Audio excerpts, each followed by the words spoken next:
Bonjour à tous et bienvenue dans ce nouvel épisode de La vie est belle, votre émission hebdomadaire de bioéthique qui éclaire la vie. Aujourd'hui, dans cette série sur le don du sang, nous recevons Stéphane Noël qui est directeur de l'EFS Hauts-de-France et Normandie. Bonjour Stéphane Noël. Bonjour. Alors, chers auditeurs, pour cette 3e émission sur 4, en compagnie de Stéphane Noël, qu'on remercie encore d'être ici, nous allons entrer au cœur des sujets bioéthiques que nous avons déjà eu l'occasion d'aborder succinctement lors des épisodes et des saisons précédentes. La question du don du sang, du plasma, des plaquettes, des cellules souches, Clément va nous en parler très rapidement, bref, de ce qu'on appelle les produits sanguins labiles. Le CCNE a rendu un avis. Alors, le Comité consultatif national d'éthique, dans son avis numéro 146, nous parlait un petit peu du plasma. Voilà. Il faisait l'état des lieux, 70% du plasma aujourd'hui est importé de l'étranger. Ça pose une question, celle de la souveraineté sanitaire. Parallèlement, se pose la question de la gratuité, de l'anonymat et de la non-commercialisation du don, ce trépied dont nous avons parlé dans notre toute première émission avec Clément et Stéphane Noël. Au-delà du principe de neutralité financière, se pose la question d'un équilibre entre pragmatisme, il nous faut du sang, on a besoin de sang, et de principe, oui, mais pas à n'importe quel prix, on a des règles éthiques qui gouvernent le don du sang ensemble. Eh bien, c'est le thème de cette nouvelle émission avec Stéphane Noël. Alors, Monsieur Noël, peut-être première question, le corps humain est-il une ressource ou un produit ? Alors aujourd'hui, pour répondre clairement à votre question, l'éthique du don est une valeur absolue au sein de l'établissement. Et l'éthique du don est quelque chose contre lequel nous ne transigerons jamais. L'éthique, elle est au cœur de nos pratiques, et l'éthique du don, c'est des principes assez simples.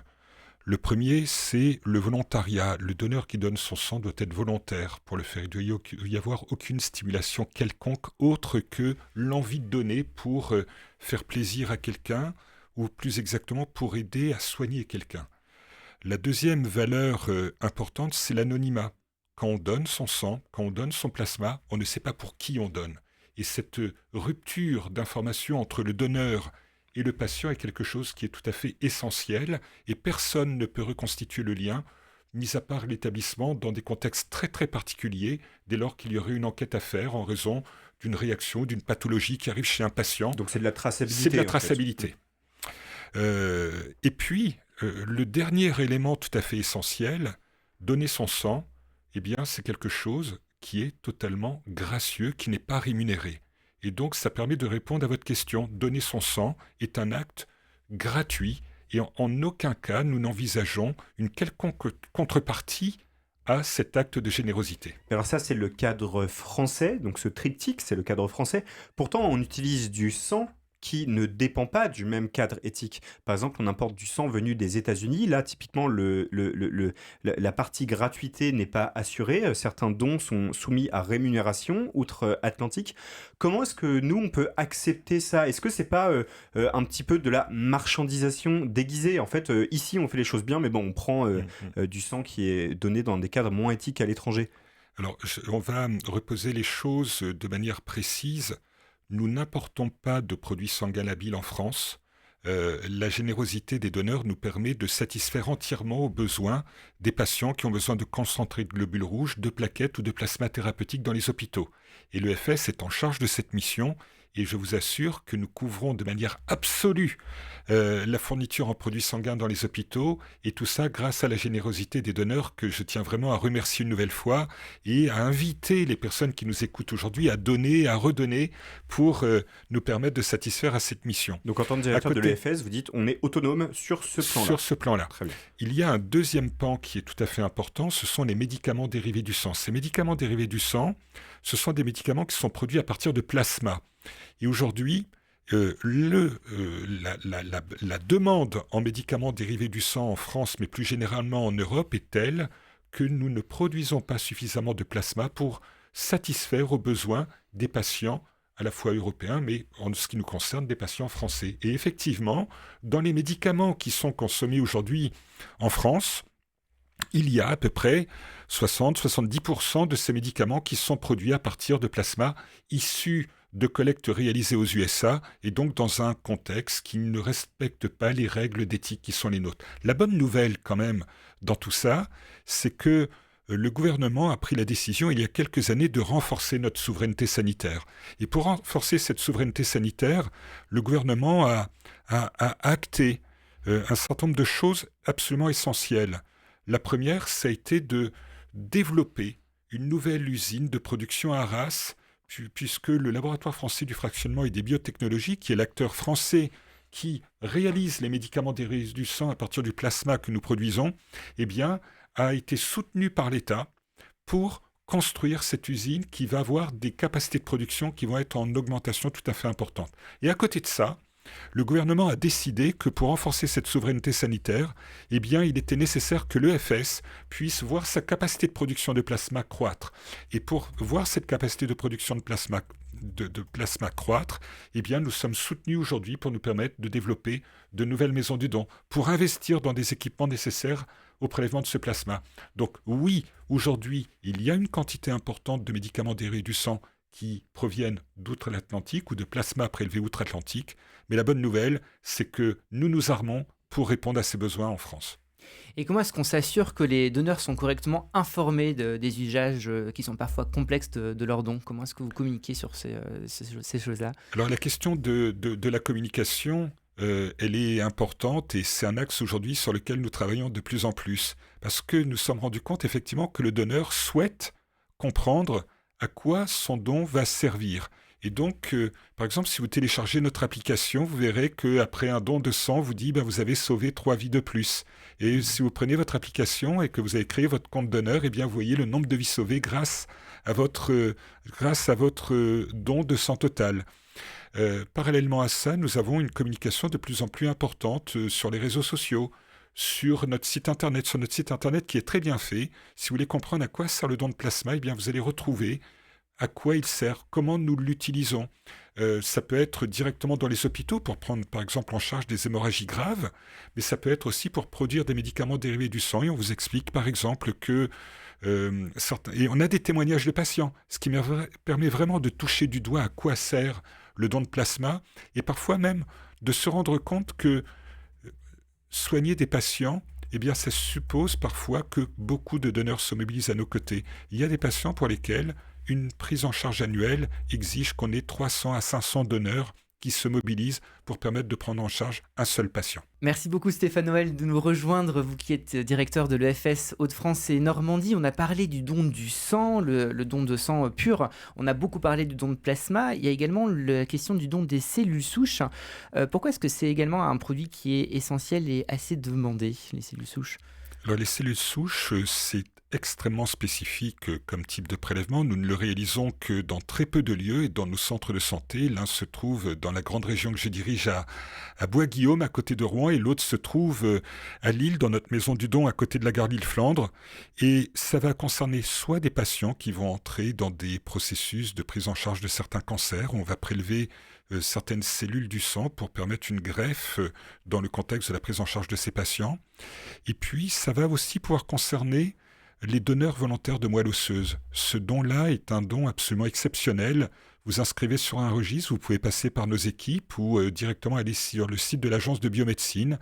Et ce registre est un registre mondial. Et récemment, je rencontrais un donneur qui donnait pour quelqu'un qui allait être pris en charge en Australie. Et donc, nous prélevons des cellules du sang qui vont être des cellules issues de la moelle osseuse pour permettre une greffe de la moelle osseuse et pour des patients qui vont se trouver n'importe où sur la planète, puisque là, on est dans une stratégie de cohérence la plus importante possible entre le patient et le donneur qui aura donné sa moelle osseuse. Alors Stéphane Noël, on rappelle que vous êtes le directeur de l'établissement français du sang Hauts-de-France et Normandie. Tout à l'heure, vous nous avez dit que le sang et ses dérivés, ses produits dérivés, étaient utilisés notamment dans des structures hospitalières, donc en fait c'est public, ou alors des cliniques, des hôpitaux privés. Est-ce que ces produits dérivés peuvent être utilisés par des industriels? Est-ce que l'EFS livre des produits dérivés à des industriels? Et dans ce cas-là, comment est-ce que l'EFS se prémunit d'un risque d'instrumentalisation un peu économique du sang qui, lui, est gratuit? Alors, la question que vous soulevez là est tout à fait importante. Elle est au cœur de la démarche éthique. et elle est au cœur d'une démarche de responsabilité qui est la nôtre. Aujourd'hui, l'EFS va céder son plasma pour prendre cet exemple-là, puisque c'est le seul acteur économique avec lequel nous avons un transfert vers le laboratoire français du fractionnement et des biotechnologies. Et c'est un acteur français, sous capitaux totalement publics, et donc il y a là un certain nombre de garanties qui sont assurées par l'État. Le deuxième point qui est important, c'est que l'EFS cède les globules rouges à l'hôpital, les plaquettes à l'hôpital, le plasma à l'hôpital ou pour une grande partie au laboratoire français du fractionnement et des biotechnologies, mais tout ça dans le contexte de tarifs qui sont fixés par l'État. Et donc jamais à des laboratoires privés? Jamais à des laboratoires privés. Je vais compléter ma réponse. Nous pouvons céder certains produits, des produits à usage non thérapeutique pour des travaux de recherche. C'est important de permettre à la recherche de pouvoir se faire. Et on va utiliser des produits non conformes pour un usage thérapeutique pour permettre à des travaux de recherche de pouvoir se réaliser. Il faut le consentement du donneur pour Bien ça? Bien sûr, uniquement pour les donneurs qui acceptent que leurs produits puissent être utilisés dans ce cadre-là. Nous sommes amenés à céder un certain nombre d'échantillons de produits sanguins à des écoles pour former les infirmiers et les infirmières au contrôle de groupage au lit du patient, pour vérifier la compatibilité entre le groupe sanguin du malade et le groupe sanguin du produit qui est arrivé dans la chambre du patient, pour former les techniciens de laboratoire.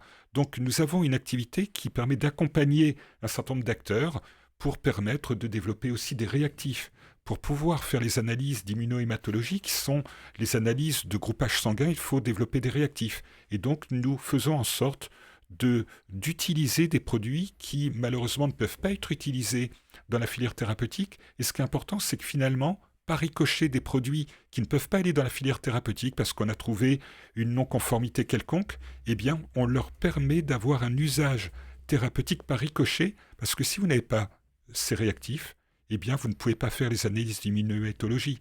Donc, on voit bien que c'est aussi important pour nous de faire en sorte que tout produit ait un usage et que nous puissions aussi permettre à ces acteurs de pouvoir remplir leur mission. Alors je pense que beaucoup de donneurs dans les rendez-vous précédents, le don du sang à proprement parler, ont dû répondre à des questions. Il y a notamment des questions qui visent l'orientation sexuelle, ou qui visaient plus précisément l'orientation sexuelle. Est-ce que d'un point de vue éthique, on peut les considérer comme discriminatoires? Enfin vous, quel est votre point de vue éthique sur ces questions-là concernant les donneurs? Alors, toutes les questions qui sont intégrées au questionnaire de l'entretien pré-don sont des questions qui sont essentielles pour assurer la sécurité. Et le gouvernement, est sous l'influence de l'évolution de la société, a été amené à réévaluer la manière dont certaines questions de sécurité devaient être réévaluées vis-à-vis des donneurs, qu'ils soient masculins ou féminins. Donc oui, on a fait évoluer des questions, mais il faut bien être conscient que toute question qui est posée, elle n'est posée que parce qu'elle a un objectif en matière de sécurité, soit pour le donneur, soit pour le patient. Donc l'objectif cardinal, c'est la sécurité en matière de don du sang.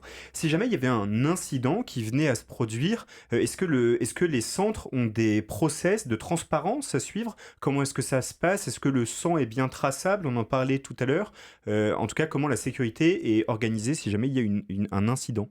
Alors, la traçabilité, elle est au cœur de nos process. Comme je l'indiquais, je crois, lors de la première émission que nous avons faite ensemble, il y a deux sujets qui sont essentiels dans notre activité, c'est l'éthique du don et c'est la sécurité du donneur, du patient et de nos personnels. Et pour assurer la sécurité, nous exerçons une traçabilité qui est extrêmement robuste. À partir du moment où le donneur franchit le seuil de notre porte, eh bien, on a un processus de sécurité qui se met en place avec une traçabilité qui démarre et qui va jusqu'à la délivrance du produit sanguin. Donc ça c'est interne et c'est là la transparence vis-à-vis de l'extérieur. On sait que les centres avaient il y a très longtemps, dans les années 80, subi quelques questions, notamment sur du sang qui était contaminé. Aujourd'hui on est bien loin de tout ça, c'est-à-dire qu'il y a une transparence qui est imposée? Alors aujourd'hui, il y a une transparence qui est imposée. Le moindre petit événement fait l'objet d'une déclaration auprès des autorités sanitaires. Et donc, il y a des seuils de déclaration très, très sévères qui sont mis en place. Et le moindre petit événement, aujourd'hui, il est déclaré, il est analysé.